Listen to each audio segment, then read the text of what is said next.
Yes, ma'am. Yes, ma'am. Okay. Shall I try the next one? Sharing the PPT. Ma'am, just a minute, ma'am. We want to welcome Ma'am, you, am I ma'am. visible to you, ma'am? Ma'am, good afternoon, ma'am.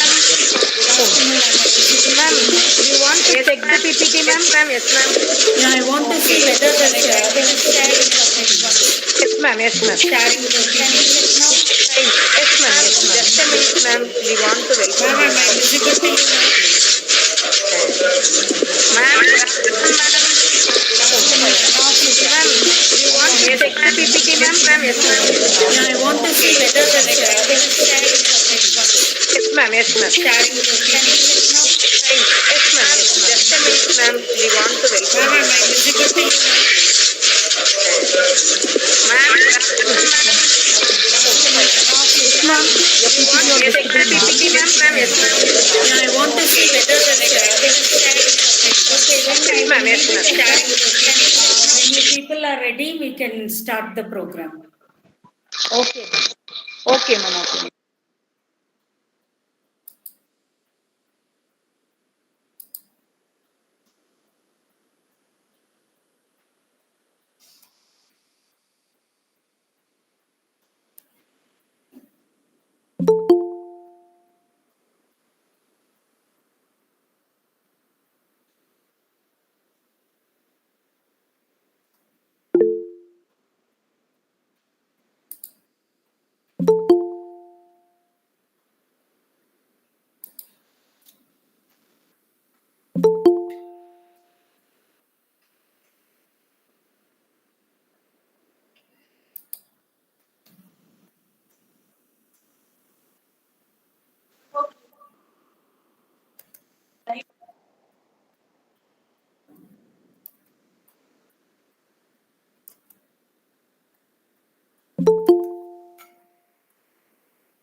Shall we start, ma'am?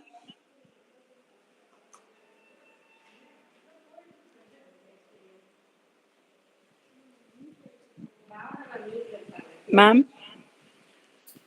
Ma'am, are you addressing me? Yes, ma'am. Yes, ma'am. Okay. Yeah, I'm Okay, ready. ma'am. We can start. Okay, okay, ma'am. Good evening to all. I welcome our resource person, Dr. A. Bhavna, Professor and Head Department of Educational Technology, Bharatiya University, Coimbatore, and all the professors participating from various colleges to day 3 of our Faculty Development Programme on e-content writing. Now I invite Dr. M. Katpaka Devi, Assistant Professor, Department of Mathematics, to introduce our resource person.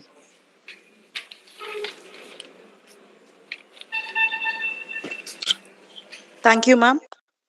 Good afternoon, all. I'm very happy to introduce our today's chief guest, Dr. A.R. Bhavana, Professor and Head, Department of Educational Technology, Bharatiya University, Coimbatore. She completed her PhD in Linguistics at Bharatiya University, Coimbatore in 2002 and MA in Government Arts College, Coimbatore in 1995. She passed SLET in 2002. Her research area includes e-content writing, English language teaching, e-content development standards. She started her career as a lecturer at VLB Janaki Ammal Engineering College from 2002 to 2005.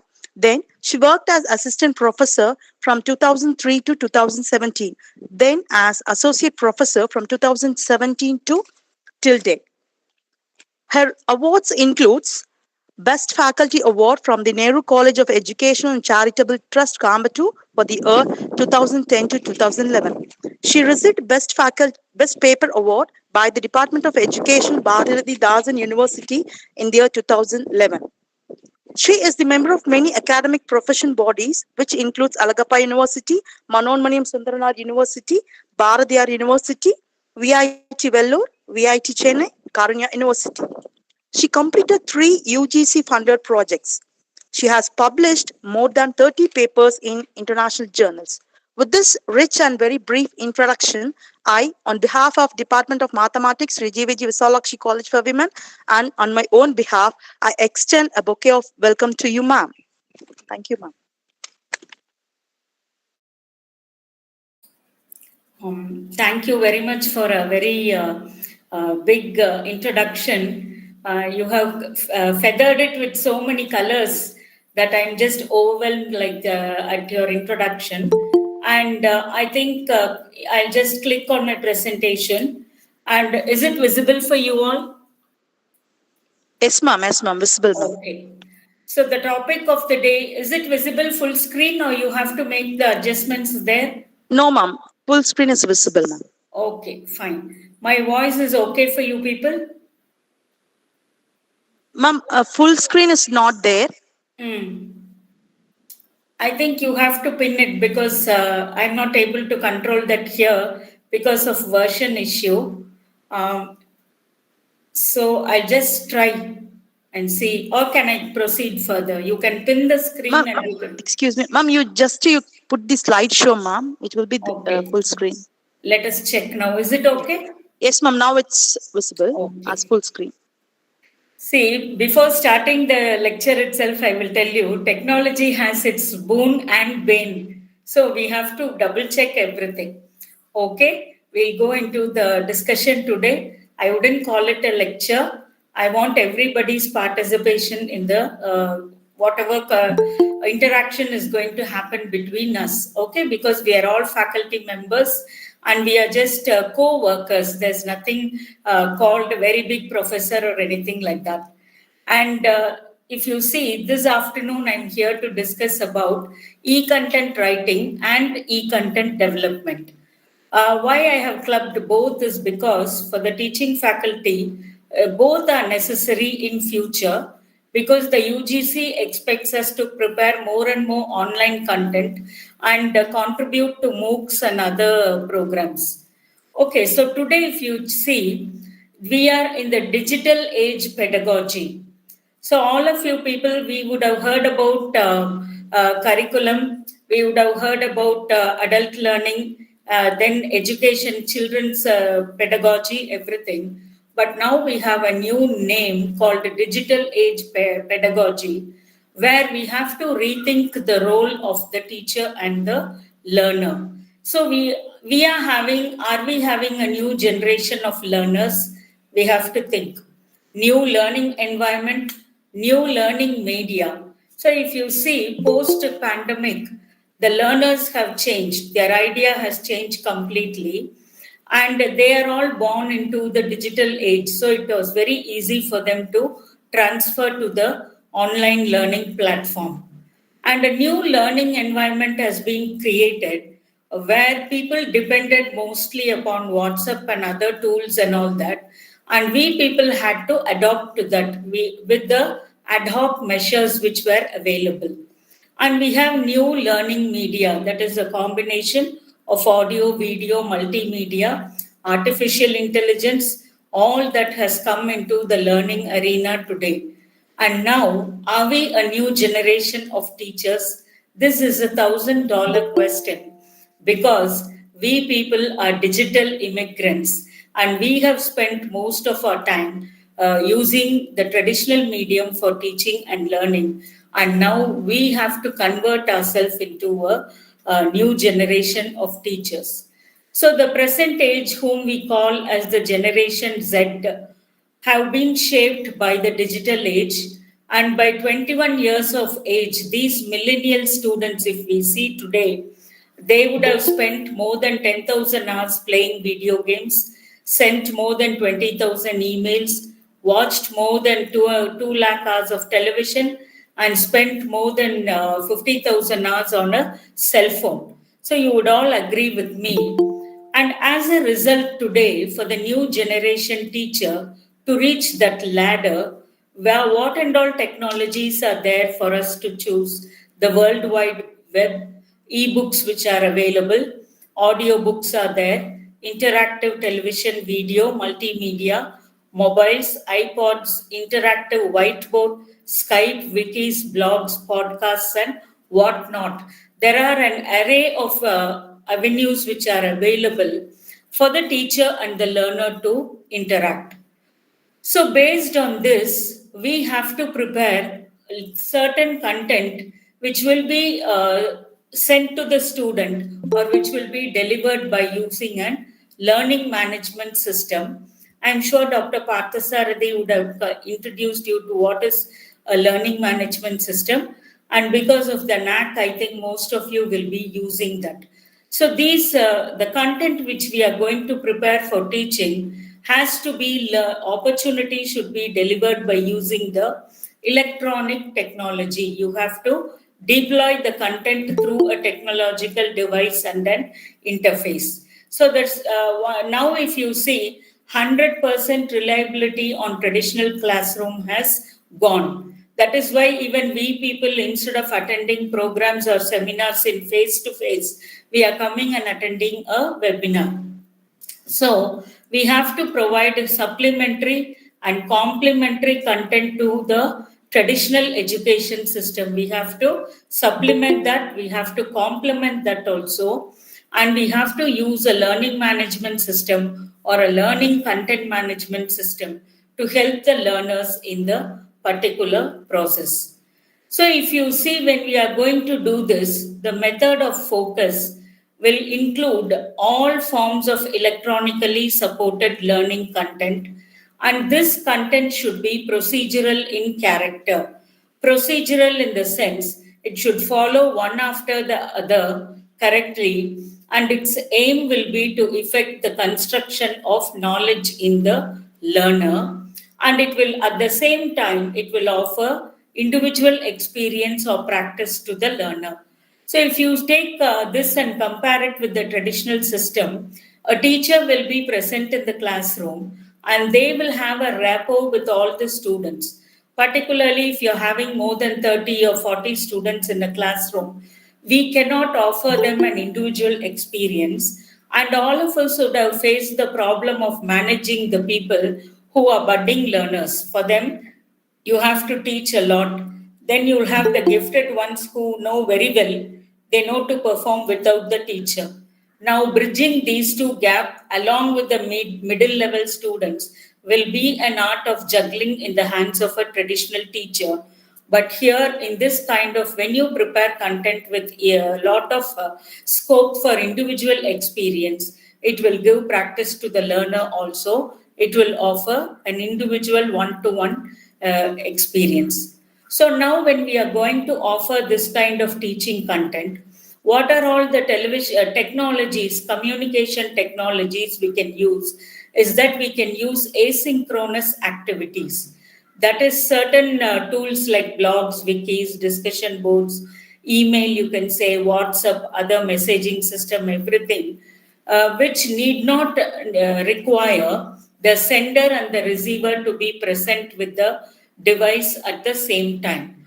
We can pass over the content using the technology and the tool, and they can take it and they can receive it at any time and return their work after they have done the activities. Another type of technology which we have is the synchronous technology, which will involve the exchange of ideas by making the children or the learner to be present in the online chat session or a virtual classroom or a meeting tool. So, for this purpose, you need a learning management system, which is very, very good. And we have to adopt a method of putting the content into the management system. So the LMS manages the running of the course along with what and all activities has to be done at the administrative level. Now, when you are going to think of we have spoken about the focus of the teacher, what are all technologies available for that, how to use a learning management system. Now we have to think in terms of the content and the pedagogical elements. So, what is the content? That is the lesson or the material which we are going to send to them. And the pedagogical elements are related to the psychological aspects of learning. So, first we have to think of the cognitive perspective, which will focus on how the brain works. So, all of you will understand if I tell you, when the student comes and sits in the class in the first semester, irrespective of which course he has joined or what, he or she will have some amount of knowledge in the brain related to the particular branch of study. And when we start teaching them, they will recall that, and based on their knowledge level, they will map the learning. Next type of psychological perspective will be the emotional aspect, which will focus on the motivation of the learner and how he or she engages with the learning material and the content.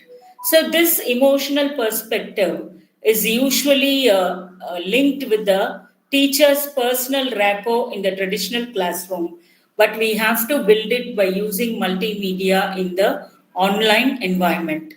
Next will be the behavioral perspective, which will focus on the behavioral outcomes. So, if you take education, it is a kind of training which is offered to the learner, and at the end of a particular time, that learner's knowledge will be tested, and we will be able to map out how much the learner has learned, or from the behavior of the learner, we will know that the learning has taken place. So, that kind of aspect also we should think.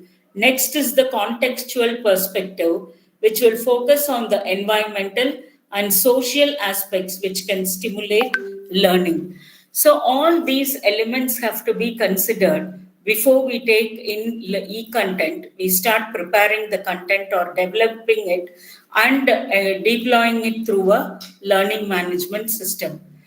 So, is the diagram clear to you people?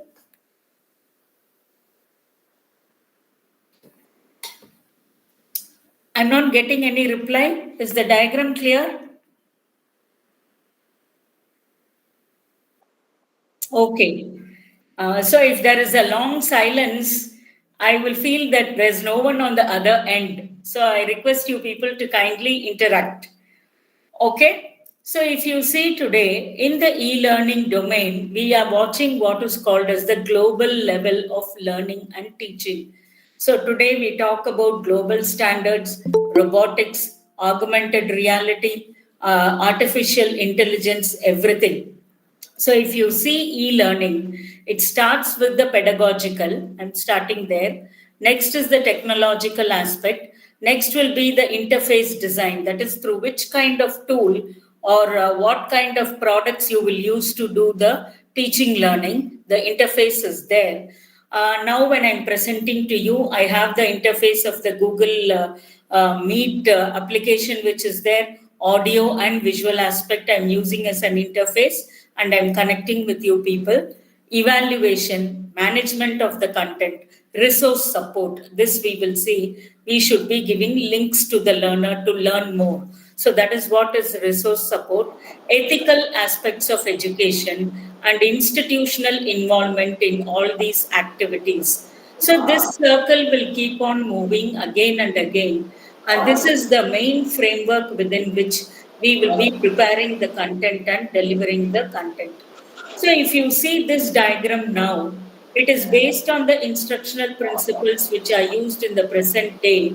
If you see in the center, it is the audience. The audience is none other than the student, because when we go into multimedia production and when we are going to talk about teaching learning with lot of audio, video and all that, the learner is no longer a student, but he or she will be like an audience for you. So we have to design the course structure, design the page, that is every screen which the user will be seeing, and usability of the content which we are putting on the screen, and how the content is going to engage the learner. So we have to think in terms of all these prospects, making use of the instructional design principles which are available to us. So if you see whether it is a learner or a trainee or an audience, the expectations are there from our side also and from the learner's side also. Then we have certain things called as learning abilities. What are these learning abilities? They are called as the prerequisites. A prerequisite means to sit in a computer based management system and learn with an LMS. The learner should have the basic knowledge of handling the computer, the hardware, and the software. This is necessary, and he or she must be able to read and understand the content also. And if you see, the learning environment also should be proper for them. They cannot learn in an environment which is not productive. Here, I'm not talking about the affordability of the learner, but I'm talking about what kind of technology or infrastructure facilities are there for him or her to learn. Then the responsibilities which they are having and we are having as teachers, and the preference of the learner, the trainee or audience. All this have to be kept in mind when we are preparing e-content. Now, how will you structure the e-content or you will develop it? First, we will group the content into logical modules. So, just this module is just like a microsystem of the syllabus, which you will divide into first unit, second unit, third unit, like that. Instead, you go for a better technology of preparing small content in logical modules. For example, if you take 2D or any such subject in mathematics, you will have 20 modules for that. If you're going to teach English literature for drama, you can have 30 modules in total. Like that, it's up to the teacher to logically create the module. And each module, if you see, it should not exceed 8 to 10 pages. That is very, very important.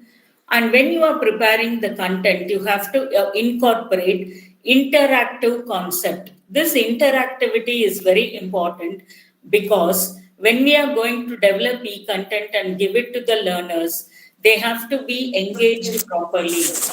They will not look at the screen and sit for more than 5 or 10 minutes. In the classroom itself, we all know they will sit only for about 20 minutes. After that, slowly their heads will start turning. So, when you are going to prepare it as an online content, you have to create lot of interactivity, like giving the learner some kind of work which has to be done with the content on the screen. We can use pictures, graphics, and also we can help them by explaining ideas, concepts, or statements. And the page design of our content has to be very, very good. Only then that the learner or the trainee will be engaged properly. So if you see in a classroom, sometimes when we go for conferences and all that, people will come up with the PowerPoint presentation. If you see what they will do is the Word document will be copy pasted on the slide. So that is a very bad habit or a bad method of presenting content. We should not paste entire paragraph like that. We have to create every screen with a page design. So what we have to think first of navigation. Navigation means how what and all icons you're going to give and how the learner will go through every drop down menu and how he will be using it. For this, it has to be intuitive. Some examples are if you go to the left hand corner, you will have the back button where you click on the arrow, or you have the icon to save. If you want to refresh, you have a separate icon there. Then, if you want to give more information, the three dots on the right hand side corner of the content. So, all these things must be intuitively prepared so that the learner is easy with handling all these things. Then, if you see, the appearance of the content should not hinder the learning process. See, this is very, very important because in traditional teaching, what the teachers will advise the student is any important point they'll ask them to underline. And students uniformly they use an X with four dots and a circle to mark whatever is important. Like that, what will happen in multimedia content? Teachers might prepare lot of screens with lot of color combinations, too much of animations, too much of font size and colors. That will be a hindrance. It will not promote the learning process. And then if you see, the balance between text and graphics is critical. So when a teacher comes to the classroom, normally in a traditional class, they will talk just like that because with experience, they need not have a break. They will talk continuously and explain the content to the learners. But when you are presenting it through multimedia, you have to balance the amount of text on the screen and you have to give pictures or graphics, whichever is critical. So the next thing with relation to designing is page design is consistency is golden. So what is this consistency? For most of the academic content, we will use Times New Roman, Tahoma, or Arial. Okay, so if you choose one font, till the end you have to use the same type of font, same type of layout, and pop-ups, etc. should be the same. And if you see only then, the student or the learner will have the ease of scanning the information. This is very, very imperative. Once the learner looks at the screen, he or she will be able to take in the content very easily. So, for this purpose, we will be using a technology called chunking information. What is this chunking information? You take the learning content and break it into small, small parts. Like how if you see in a bakery, a loaf of bread is baked and then it is sliced into smaller slices so that people can break it and they can have it and it will be digested. So this kind of chunking is necessary when we are preparing content and when we are going to deliver it to the learner. So for this, for all these things, we talked about interactivity and keeping the student engaged or interested or motivated in the content. How we can do that? One is we can use hyperlinks for additional concepts, for explanation or definitions. So for this, supposing you are teaching about shapes or something in mathematics and all that, formulas and everything, you can give a hyperlink where if you talk about a trapezium, the hyperlink will take the learner to what are the applications of trapezium in the real world activities. Or if you're going to teach them about history or something, you can add a link which will take them to the Archaeological Society of India site or something where they will have additional concepts, explanation, or definitions. Then we can also incorporate interactive graphics such as animation or simulation also can be added using the various software tools which are available. then we can provide additional options or choices for the learner also, whether they want to take the text at a particular time or not. One second.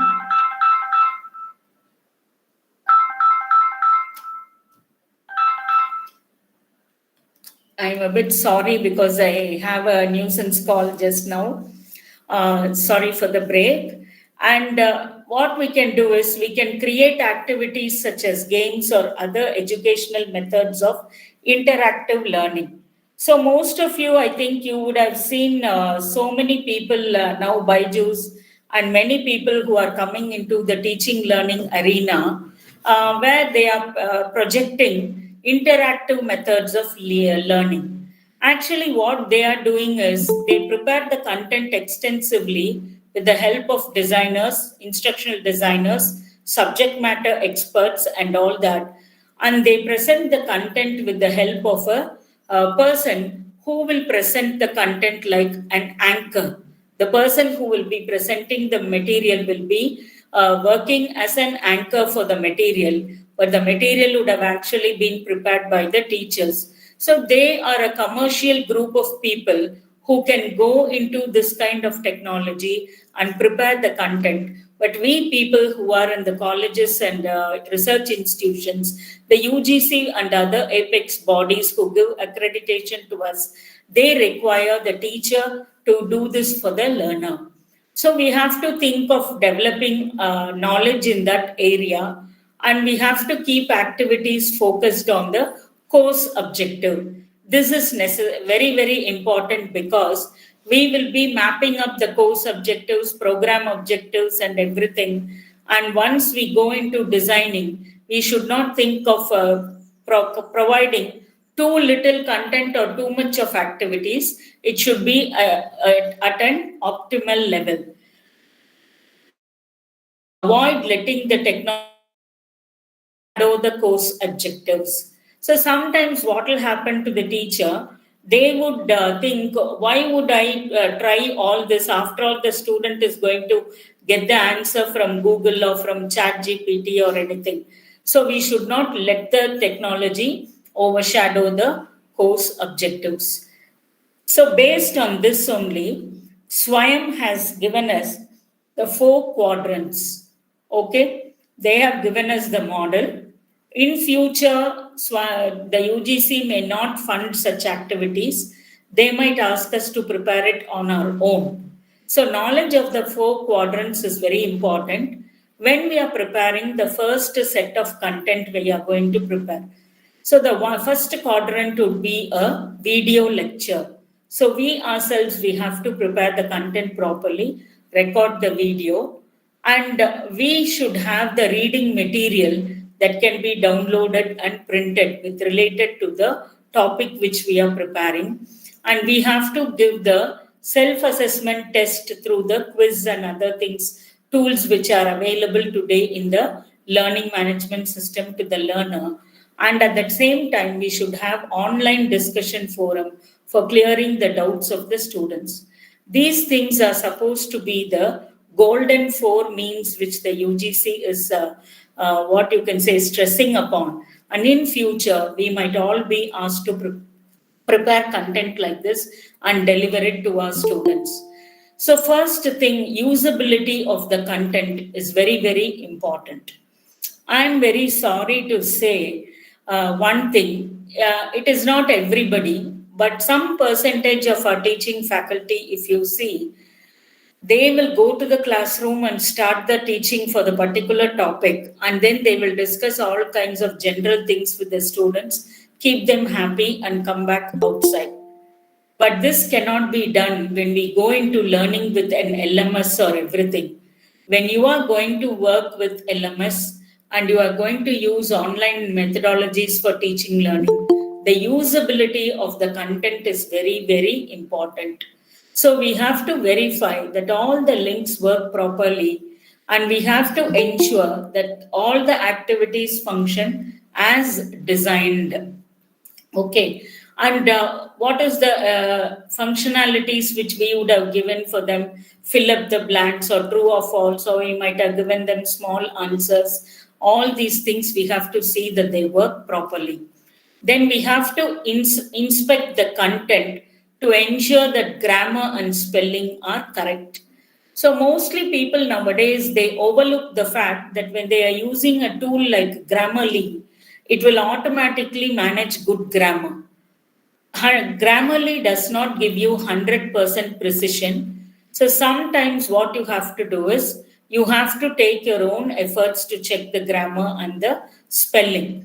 Particularly if you take the spelling for color, COLOUR is the traditional RP, British BBC spelling. But here, if you see in all the software programs, COLOR will be accepted because it is American. So the similarly for words like organization, then adjustability, organizing, analyzing, connection, like that you have so many words which are having two versions. So we should ensure that if you are using one spelling in one place, you have to consistently spell in the same manner. And then we have to verify that the coursework is appropriately done in all applicable server environments. So when we are going to deploy the content, we will be having a server or the cloud with which we have taken. From there, we should ensure that the course works appropriately. Otherwise, what will happen? The delivery system of the content will be affected. Then we have to verify that the screen resolution works for the intended audience. See, sometimes what will happen? People will have something unpleasant in the background, or the resolution of the screen will be when you take a very small picture and you go for a digital zoom and you put it on the content, the resolution will not be good for the audience or the student to view. So all these things we have to think, because if you take a small picture and go for a big digital zoom, pixelization will take place and the picture will not be clear for the learner. Next thing which we have to think is verify that the course objectives and the expectations are met. See, this is very, very important. If you see, when we were undergraduate students, the first thing which our lecturers told us was, on the first day, they said whether you get a distinction or not, that is not important. But when you leave the portals of the college, you should have some good skills to follow a profession or to go in for higher education. So like that, in that way, I'm telling that our course objectives and the expectation of the teacher and the learner has to be met. In what we can say, it should be a win-win situation or a satisfaction of all the stakeholders. So I have been giving you a complete, let us say, a kaleidoscope view of what are all things which are there in relation to e-learning, the deployment, designing, content. Now, if you see, how will you create the materials? Even if you go for preparing content on the 4 quadrant which is given by Swayam, first thing which you have to take is instructional designing models. So if you say, take it, if you just Google it and see, ADDIE will be the first model. Okay? ADDIE model is the first instructional designing model, which is often used by people when they are developing content because it is the easiest one. It is ADDIE, ADDIE model. So in the ADDIE model, what is told to us is that we have to analyze who the learner will be. Then you have to design the content, you have to develop it, you have to implement it, and you have to evaluate the content. So this will cover all the aspects which we have seen in the earlier part of the presentation. So there are a lot of models, ISD model, Dick and Carey model, like that. So many instructional designing models are there. You can go for the ADDIE model. You can look through the model, you can Google, and you can try to do that. Next is the theories of andragogy and learning. See, pedagogic is related to the higher or tertiary education level. Andragogy is related to the people who are adults, or it is called as education, adult learning, or andragogy. So there are so many theories of andragogy which are there. Like the motivation level will be very high for the adults because they learn with a purpose. Today, wherever you go and sit in a job, it's a teacher's job, a government job, a private job, or a banker's job, whatever job, irrespective of even what work you are going to do, there is a need for lifelong learning. So, this concept, along with adult education, we have to think of the theories which are there and prepare the content for the postgraduate learner and the researcher, or if when you are preparing some kind of a lecture series. So, the next thing which you would think of is called as the component display theory. So, this theory is very important and it tells you or guides you as to what kind of components should be displayed on the screen when we are designing e-content. So, every component, whether it is a objective, it is an idea, or it is some kind of an explanation, or it is some icon, or a metaphor, or a picture, or an animation, any component, how it has to be designed will be modeled in these component display theories. Next is a very important theory called the cognitive load theory. Nowadays, if you see children, for when they sit in front of a television, they don't keep quiet without changing the channels within 5 minutes. Mobile also, they keep jumping from WhatsApp to, let us say, Facebook to Twitter and all that. They don't have the patience to sit and see anything for more than 10 or 20 minutes. Maybe other than movies, they don't have that restfulness. So, this is because the brain, the cognitive load is very high in the brain. One example I will tell you, when we are sitting and watching certain channels, the news presenter will be presenting the news, footages will be coming behind in the insect box, in a small square box. Then flash news will be coming at the bottom. Above that, stock market rates will also be coming on the screen. So, what will happen when we are looking at such a channel? Immediately, our brain is loaded and we are not able to take in the content which is coming under every area. So, this is actually in relation to the cognitive load. There is a limit to the amount of the cognitive load a learner can take when he or she is learning. So, we have to consider that based on the cognitive load theory, we have to design our content or the material. So, if you see Atkin and Karplus, two people, they have given a 5E model for designing the content. And they call it as the steps, 5 steps. First, you have to engage the learner with an introduction, give some exploration about the topic, explain the components at the third level, go for an elaborate discussion on the topic or the lesson which you are teaching, and finally, we have to evaluate. So, if you see, most of us, we have a syllabus which we have to complete before a particular time. We have to conduct the internal exams, get the marks, prepare for the semester. So many things will be there. And all the teachers will be able to just complete their portions with lot of stress. And they will not have time to go through all these things. But actually, if you prepare the content in a specific manner and you follow a model, if you start with the first unit itself, automatically things will fall into place and we will be able to take the learner from the known to the unknown and then explain the concept with application, elaborate by giving additional information and evaluate the learner's knowledge. So if you see today, multimedia is making a heyday today into every house's activity. You start from the play school, not just the kindergarten or the play school. Even when the child start to make small noises at home from when it is a toddler, From that stage itself, people are introducing multimedia into the child's life. They show all kind of mobile cards, pictures. The child learns everything through the digitized screen.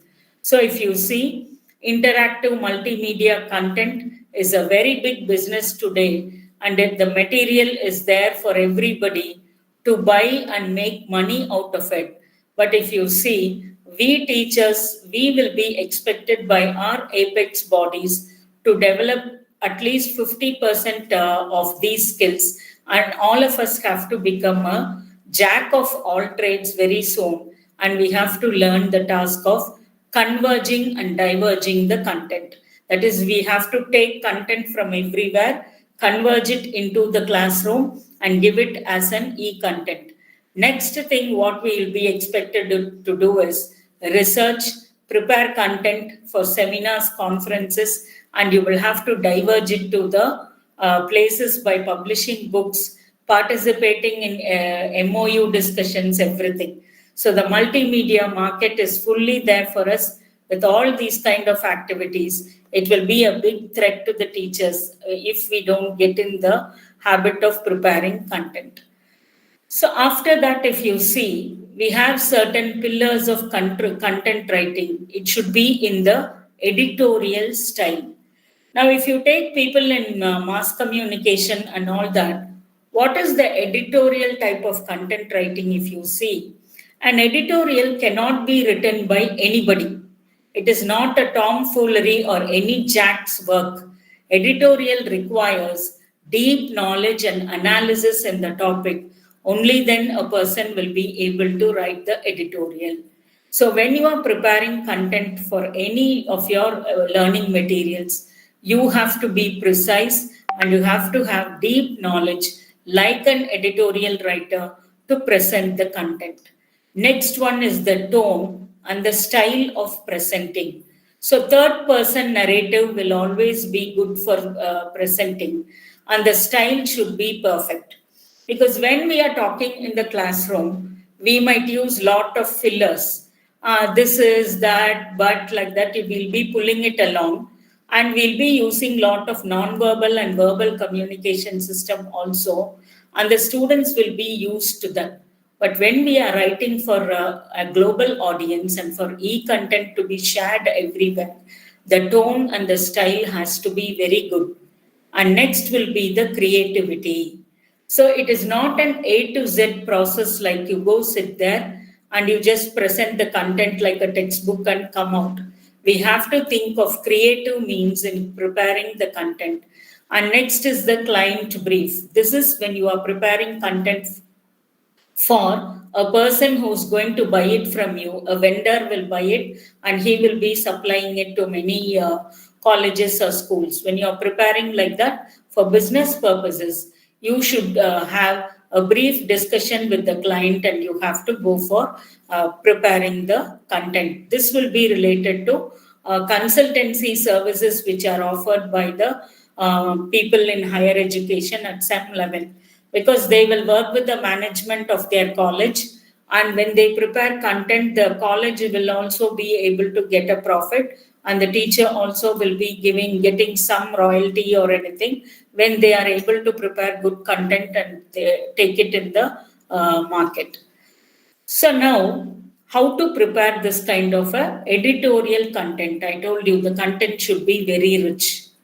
So what you have to do in your material development processes is you have to draw from sources. What is this drawing from sources? Instead of sticking to the notes we have written or one or two, what you can say, reference books which are available, we have to search in lot of sources and prepare the content. Okay, so we have to take lot of material. Then we should do the storyboarding part of view. So storyboarding is actually a higher end level of PowerPoint presentation. You can keep it like that. It is actually a designing methodology where you will design screen by screen what content will be coming to the learner one by one. Then you will design it in a proper modules based system. Then you will edit it and prepare a prototype. What is this prototype? It is like a small slideshow which we are doing. After editing, we will run this prototyping and see. And if we are satisfied, we will go and use it among the students. The same thing when you prepare for a particular topic and the trial run you do with an experimental group and control group, it becomes a PhD thesis. That's all. Okay. So whoever you take who have used experimental research in their PhD, they would have done 50% of this work only. The prototyping will be the package or content which they have prepared. The trial run would have been among the samples they have chosen, and the statistical answers would have been developed, bound, and it would be submitted as an experimental study. So the same principle with its different objective is what is used for the instructional material development process. Now, we come to the important area of the do's and don'ts. So what we have to do is we have to follow a consistent web writing style guide. So all of you are familiar with the PhD thesis style guide. APA style is there, MLA format is there, Chicago Manual of Style is there. Like that, so many style guides are available in the market. For content writing, you have to take and adopt the best guide which is available. So, like a doctor prescribing a medicine, we cannot prescribe a text to somebody and say, you follow this style guide. This style system will keep changing world over depending upon the change in the technology. Next thing which we have to do is we have to avoid unnecessary introduction text. That is mostly many people, they go in for so much of introduction, giving more and more example before going into the actual content. It will be a wasteful endeavor because the learner will lose the interest. Next, we have to avoid redundant adjectives. So these redundant adjectives, if you see in Tamil, Nadu center, we say. Nadu and center are the same. I will join with you. We will use that kind of a word usage. Join itself is enough. With you is not necessary. I will join you. I will be able to do, you can say. But people will say, I can able to do. So like these, if you see, so many bloomers will be there. And unnecessary adjectives also we will be using so that you can avoid. And we have to replace wordy phrases with single words. What are these wordy phrases? If you take the biography of Johnson, there will be a wonderful statement there which has been given. He will tell, while I was perambulating the streets of London, my position was turned from verticality to horizontality.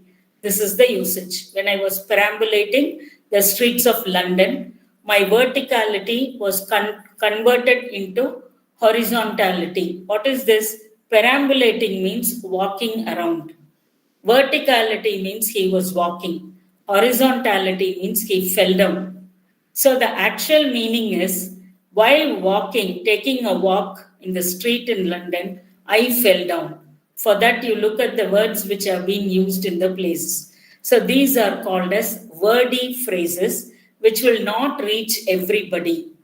And the idiomatic slang which we use to describe that is that it will be talking over the head. So some people, what they will do when they get lot of content, they make use of the thesaurus, change the words like that, more standard. And finally, when you design and put it on the page, the learner will not be able to take in that much of cognitive meaning. So that is also very important. We have to always focus on learners. So no, it is not the teacher-based communication system again. It is the learner-centered communication system. So how the tone should be, I told you also, you have to use proper third-person narration. The tone should be professional. It should be befitting a professional tone, corporate style of language, where you don't use unnecessary words or you can say lower order words should not be used. You should not have too much of flowery words. The level of vocabulary used should be very optimal. It shouldn't be very high or very low. And we should think of the target audience, and then we have to speak. For example, while talking to you people about this topic, I can make use of technical words and all that because I know that the target audience have the cognitive knowledge to take in the content. But the same thing I cannot go and say in a PG classroom. So, like that, we have to think in terms of the target audience and we have to go for the preparation. So, how will you prepare this content finally? We have to do our homework. What is the homework? We have to hone our own skills. What is honing our skills? We have to read, we have to absorb what we read, then we have to write the content. That is what we call as honing the skills, because even we people are becoming mechanized today, and most of us, we wouldn't have written even one page of handwriting daily. But if you take our student days and scholar days, we would have written pages and pages. Today, what has happened? Our skill is just slowly becoming dependent on the electronic media and e-books alone. So we have to prepare the proper content. We have to hone our skills by reading, absorbing, and then writing. So after all this, what we have to do is when we prepare the content with interactivity, we have to understand what is interactivity. It is the ability of the user to alter the media that he or she is using. So, this interactivity is related to learning, catering to the learning style of different learners. Some people will be very adept in looking at the text, reading, and picturizing everything. Some students will require the content as well as pictures, and some people will require the guidance of somebody else by giving more and more examples for the learning. So this is what we will do when we tell alter the media that he or she is using. They will be able to watch, or some you can give the option to read and watch. You can give the option to participate in the video, get the material also, get the voiceover, text, everything, so that the learner is able to alter it. So, for example, if you see in many universities, private universities, which are offering MBA programs and all that, they charge 60,000 per semester. Why are they charging it? Because the content which they provide to the learner for learning is of high quality and it caters to the lifestyle of the learner. So they can alter whether they want to learn through audio books alone, whether they want to read the books directly on the screen, or just explanation of somebody. They can just listen and they can go and write the exam. So interactivity will also cater to the instinct of the user to communicate. So slowly what will happen? The user or the learner will start learning to answer the questions, do the activities with more commitment, and then they will be able to develop the knowledge. Then, whenever you are preparing content, you have to have FAQs, frequently asked questions, and ask me anything. That is also an option which will be given to you. You have to use it. If you see the samples of this, you can find it in all the commercial sites which are there. So the features of e-content, first, it will go and attract the multi-sensory learning experience of the learner. The sight, the thought, visualizing everything, understanding, listening to a voice. Then digital convergence. What is this digital convergence? One topic will come and converge in so many forms with audio, video, picture, animation, everything. Next important thing here is that principle of chunking. Like I told you, it should be broken into small pieces. For example, if you have, they are called as learning objects. Small learnable units are called as learning objects. For example, if you're going to teach the parts of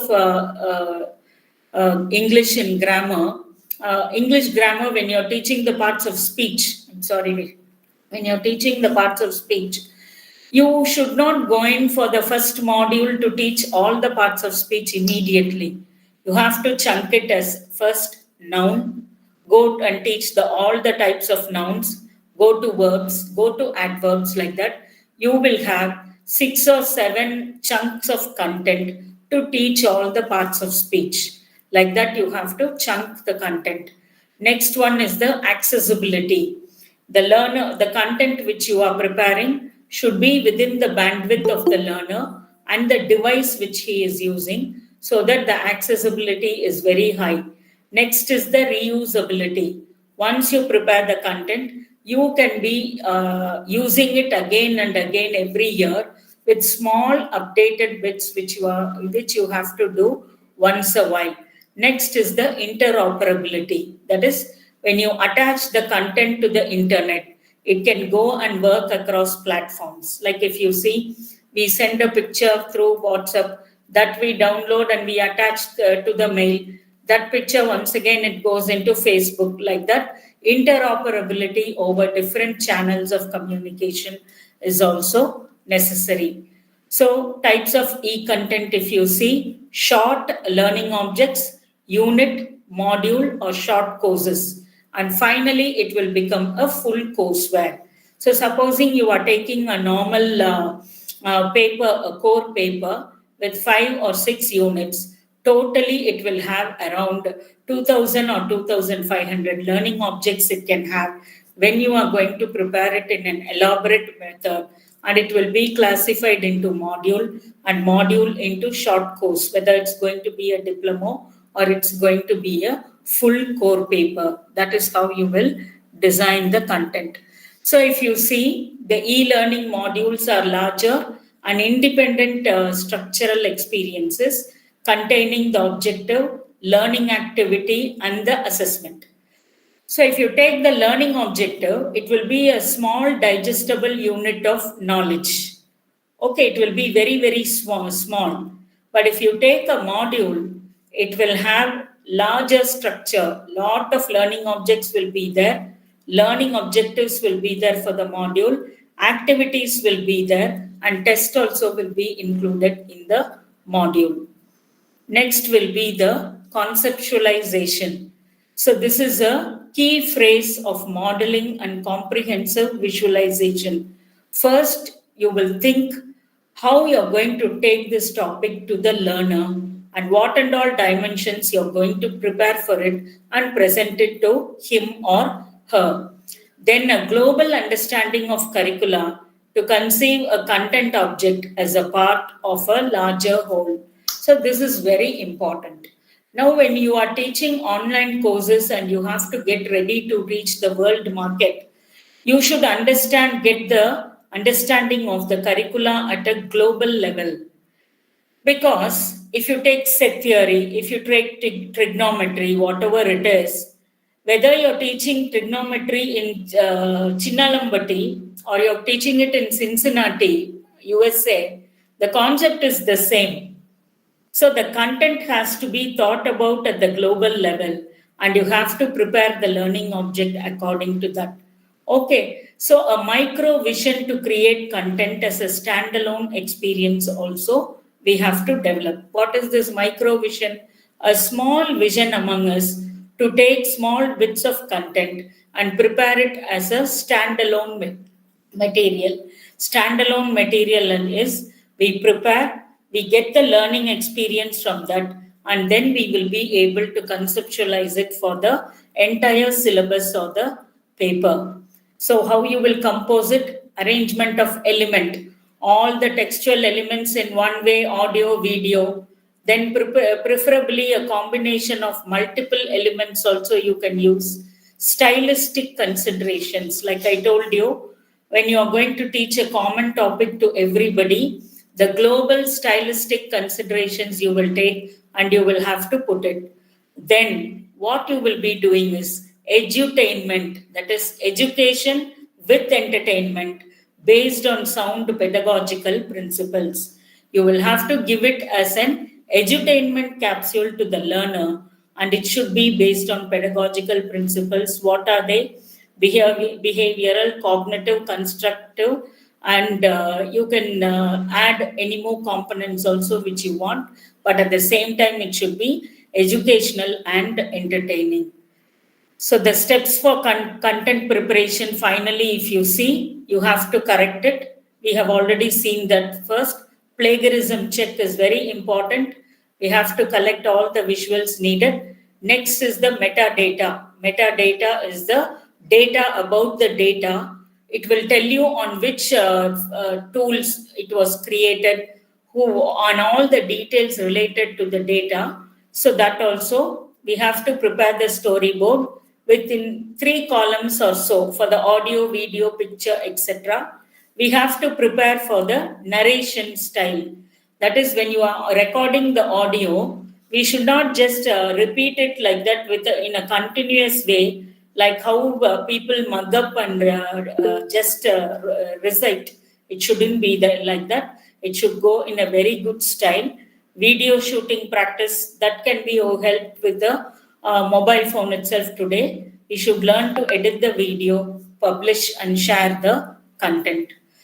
So from the Department of Educational Technology and the university, I wish to thank all of you for providing me a platform to present my views related to e-learning content development. And if you are having any questions or anything to ask, you can ask me.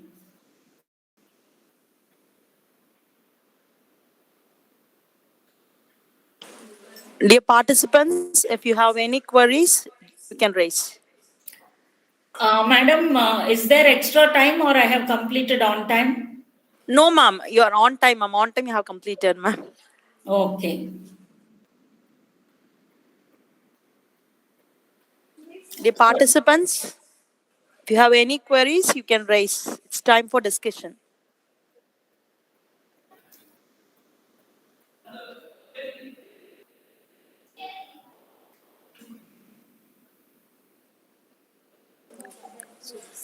Mr. Suresh, sir, if you have any queries, you have just raised your hands. If you have any queries, you can ask.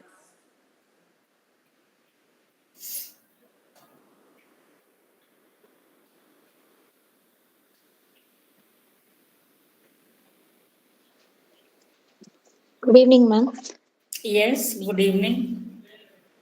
I don't have any queries, but the presentation was really nice, beautiful, and it was very clear. It was completely slow and it is very understandable. Thank you so much for the session. Thank you, ma'am. Thank you.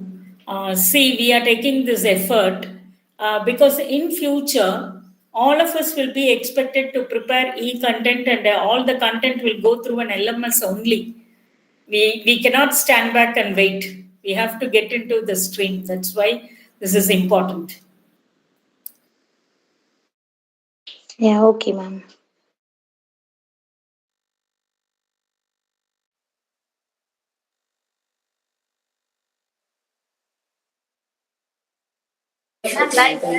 I think nobody have queries. Shall we wind up, ma'am? Ma'am, we can wind up if it is okay with you. Yes, ma'am. Yes, ma'am. Since the participants have no queries, we shall wind up. So I take this opportunity to thank Dr. A.R. Bhavana, ma'am, for her wonderful presentation. As participants mentioned, the presentation was very neat, slow, and steady presentation. Thank you, ma'am. Thank you for your informative session, ma'am. Thank you. Thank you for spending your valuable time with us, ma'am. On Thank behalf you. of all, I thank once again, ma'am. Okay. Thank you, ma'am. Thank you all. Thank you, dear participants. We shall meet tomorrow. Thank you all.